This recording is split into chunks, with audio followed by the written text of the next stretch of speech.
dignitaries on the dais, ladies and gentlemen, I'm delighted to be amongst you at the 11th Convocation of Terry School of Advanced Studies, and to have the privilege of receiving the honorary doctorate in the presence of the luminaries on the dais and young budding professionals present here in large numbers.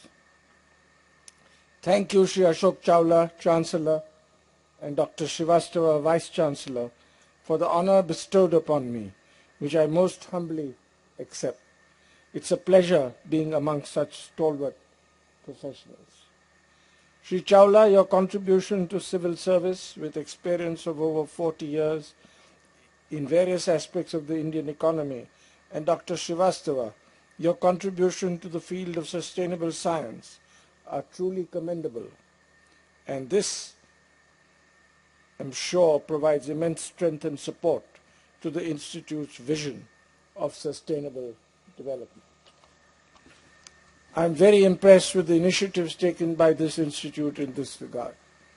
The Resource Efficiency Cell set up at the Ministry of Environment, Forest and Climate Change through an MOU with Terry earlier this year, or the more recent Climate Jamboree, a massive campaign for youth mobilization towards sustainable development, are excellent examples of unflinching commitment to a better world for generations to come.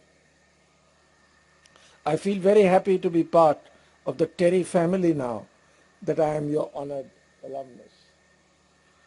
I am also very happy to note that the Institute places strong emphasis on providing world-class education to budding scholars through a wide range of academic programs. I'm also delighted to note the number of international touch points through MOUs with universities abroad and with a diverse faculty on campus. This truly helps widen the horizons of learning and research. And with all of this at the heart of a truly green campus, it must be a delight to every student. Young graduates, you are graduating at a time when India has opened great opportunities for you to contribute to sustainable nation building and achieving global eminence on the strength of your innovative and enterprising genius. You therefore have a bright future ahead. You are graduating from an excellent educational institution. You are a select lot. Just being admitted to such an educational institute signals your intellectual capabilities.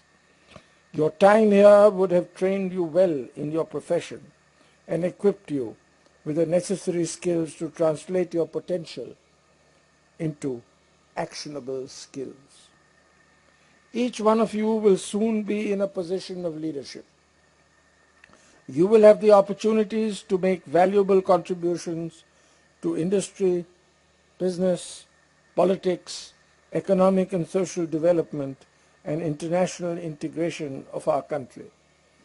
The opportunities you choose to leverage will impact your individual growth and success as well as that of our nation. Therefore, make the most of these opportunities.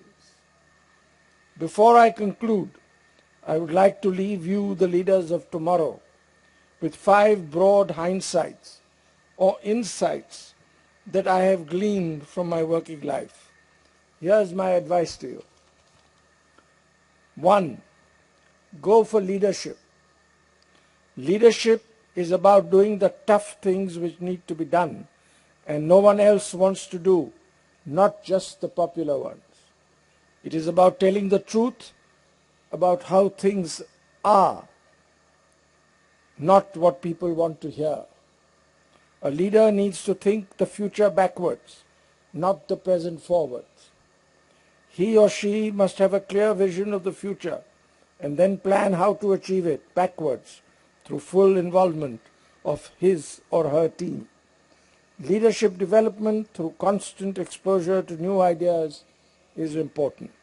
Your education is not over once you step out of university. A critical factor of success is your ability to continuously learn and adapt to changes in your environment. How you do things is more important than what you do. Doing things right is more important than doing just the right thing. 2. Do not listen to those who say it is not done that way. Maybe it is not, but maybe you will. Do not listen to those who say you're taking a big chance. Most importantly, do not listen to yourself when the little voice of fear inside rears its ugly head and says, they're all smarter than you out there. They're more talented. They're taller, luckier, and have connections. Give any credence to that voice and your worst fears will surely come true. Do not turn over power easily. Do not make those who speak with a louder voice automatically right. Respect is one thing, submission another.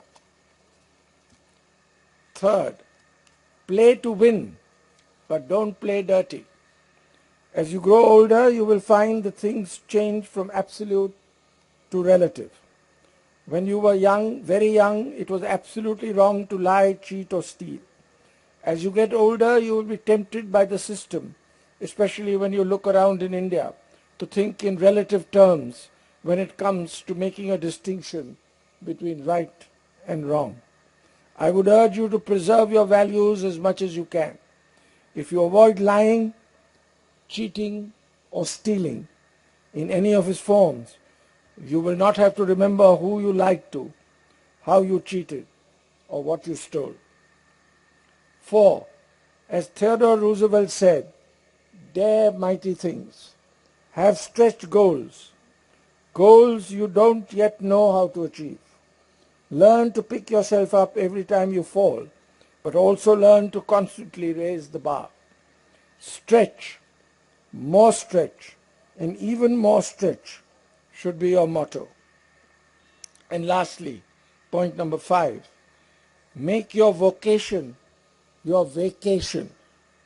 No one can be effective, successful, and most importantly happy if they do not enjoy what they are doing. If you are not enjoying your job, either change yourself or change your job. To stay enthusiastic and create excellence, you must enjoy what you are doing. I am confident that talented and well-educated youth like you will fully grab the opportunities to propel India into a meaningful and purposeful future. Thank you, ladies and gentlemen.